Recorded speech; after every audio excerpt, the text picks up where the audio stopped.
ముఖ్యంగా పూరి జగన్నాథ్ గారి గురించి ఎక్కువసేపు మాట్లాడుకున్నాం. ఎందుకంటే అప్పు సినిమాని పునీత్ సార్తో చేసింది పూరి గారే కదా, ఫస్ట్ మన ఈడియట్ సినిమానే అక్కడ చేశారు కాబట్టి. సో దాని గురించి టాపిక్, తర్వాత ఫ్యూ మెమరీస్ అవన్నీ ఆ సినిమాకి. అది ముందు శివన్న చేయాల్సిన సినిమా అంట, కానీ అది తమ్ముడికి బాగుంటుందని ఆయనతో చేయమని చెప్పారంట. So it was great experience. All the best. Thank you Shashidev గారు. సార్ నమస్తే. ఇప్పుడు సాధారణంగా ఈ థ్రిల్లర్ సినిమాలకి కామెడీని యాడ్ చేయడం అన్నది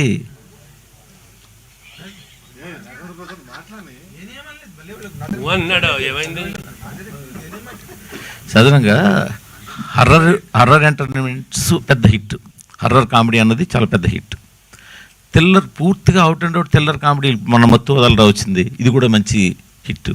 బట్ మీ సినిమా చూస్తుంటే ఒక serious action, serious thriller plus comedy mix చేసినట్టు కనిపిస్తుంది. సో ఇది కొంచెం కొత్తగా ఉంది. ఆ సీరియస్ మోడ్లో మధ్యలో కామెడీ రావడం కానీ, లేదా మళ్ళీ అట్నుంచి ఇటు టర్న్ అవుతుండడం, అది ఎంతవరకు వర్కౌట్ అవడానికి అవకాశం ఉందంటారు? మీరే బాగుంది, కొత్తగా ఉందన్నారు కదా సార్. అదే ఎంతవరకు వర్కౌట్ అవుతుంది అని అడుగుతున్నాను సార్. డెఫినెట్గా వర్కౌట్ అవుద్ది. ఎందుకంటే ఆ ఫన్ ఎక్కడ జనరేట్ అవుతుందంటే, మాకు ఒక కామన్ మ్యాన్, ఒక మిడిల్ క్లాస్ బ్యాంకర్ ఆడు, వాడికి 9 to 5 జాబ్ చేసుకునే వ్యక్తి, వాడికి ఆల్ ఆఫ్ అ సడన్ ఒక గ్యాంగ్స్టర్ వరల్డ్లోకి పుల్ చేయబడతాడు.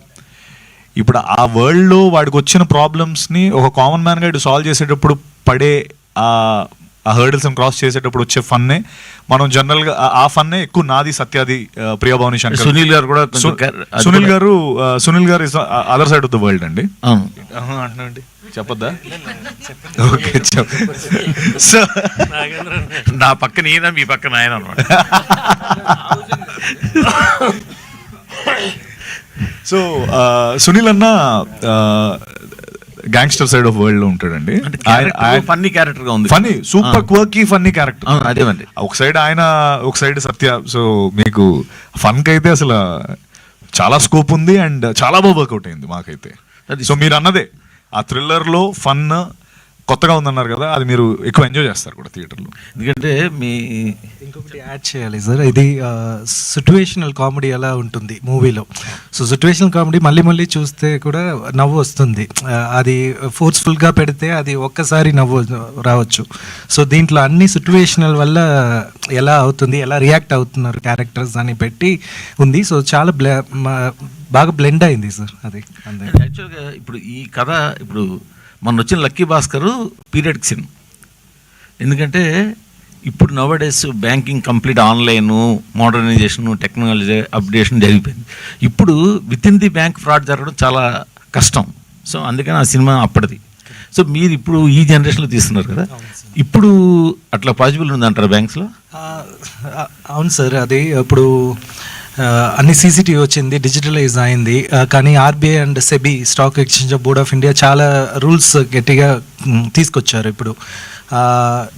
బట్ సిస్టమ్ అన్నది అందరికీ తెలుసు, సిస్టంలో లూప్ హోల్స్ ఉంటూనే ఉంటుంది. బికాజ్ బ్యాంక్లో ఉన్న ఇంకో మ్యాటర్ ఏమంటే, బ్యాంక్లో ఏదైనా తప్పు జరిగినా బయట రాదు, మన ఎవరికి తెలియదు. బికాజ్ అది రెప్యుటేషన్ స్పాయిల్ చేస్తుంది. సో మనం బ్యాంక్లో డబ్బు పెట్టలేము. సో అందుకే ఏదైనా సరే, ఏ క్రైమ్ అయినా సరే, అది లోపలనే ఒక ఇన్వెస్టిగేషన్ టీమ్ ఉంటుంది. So they will sort out and the news will never come to the lime light.